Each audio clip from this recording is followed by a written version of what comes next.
Hey guys, John here from Aspire, and the final video in our series on how to get started in 2022, quite possibly talking about the most important aspect of it all, and that's how to create sustainable long-term habits that's going to lead to improving your health. So I'm being joined by Conor again. Hey guys. And we're going to be going through again 3 sort of tips and things that you need to focus on, 3 strategies that's going to help you to build lasting habits in 2022. Yeah, so number 1, we'll get straight into it, is your environment, your who, what, and where. Who are you spending your time with? Where are you spending your time? And what are you spending your time on? Now, of course, most of us, there's going to be 2 areas where we're going to be spending our time, at home and at work. So asking yourself, is my environment getting me closer to my goals, or is my environment getting me further away? That might be as simple as when you're at home, looking in your fridge and seeing, okay, well, is the food that I have, is it going to get me towards my goal or further away? The same can be said about your cupboards. The same can be said about everything around your house. Do you have the equipment that you need to get you closer? Maybe you need to join a gym if you don't have the equipment. The second thing is who you're spending your time with. So if you're spending most of your time with your husband or your wife or boyfriend or girlfriend or friends, are they on the same journey as you? Are they actually doing the opposite to you? And how can you influence that environment or those people around you to help you move forward as opposed to hold you back from your goal?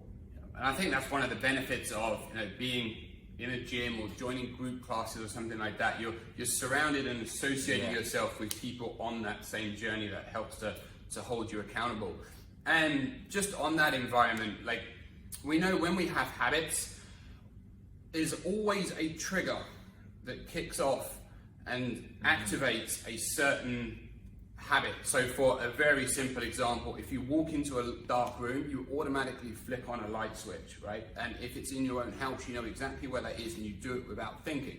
So the trigger there, it's dark, I need to be able to see, turn on the light switch. So if you sort of translate that over to fitness, if, as Conor mentioned, say your fridge, for example, if you get hungry, which is the trigger, you immediately go to the fridge, you're going to grab whatever's easiest. So making sure that your food environment is conducive to where you want to go with your fit journey is definitely going to be a great place to start. The second point is habit creation should be easy, or it should be bite-sized. Like the last video we talked about, your movement should be bite-sized. Habits should be the same. Asking yourself, are you ready to do the habit? Are you willing to do the habit? And are you able to do the habit is so important. If we're trying to create habits that are beyond difficult or extremely challenging, it's unlikely that we'll be able to perform those habits consistently. So making small incremental changes week by week is so important. For example, when we talked about the movement, well, ideally, of course, people would be getting 15,000 plus steps a day. But if you're starting on 2,000 steps a day, it's not really going to help you out if you're going to focus on, okay, I need to get 15,000. How about you start by increasing that step count by 2,000? How about you start going for a morning walk, a nice simple 5, 10, 15 minute morning walk, and build on that. It's small habits like that that will bring that consistency, and more importantly, will bring that lifestyle change. We're not interested in these 6 weeks or 5 week sprints where we go all out and then after 6 weeks and 1 hour, we're back to our normal lifestyle. That's not what we're trying to focus on here. So small, bite-sized, easy habits. The third tip and strategy is looking to stack.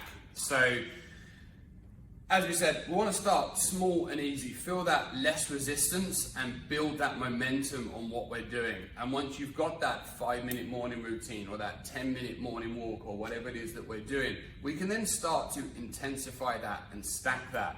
So we could be looking at doing a morning routine, going into a morning walk or a morning HIIT program or something like that. As you get further down the line, your strength training might go from like 2 days a week to 3 days a week, but increasing it gradually and stacking as we go. So over time, you're not forcing yourself to do it. It just becomes part of who you are and what you do. It becomes part of your why, and that's how you build long-term habits. Yeah. Hope you enjoyed, and good luck building habits.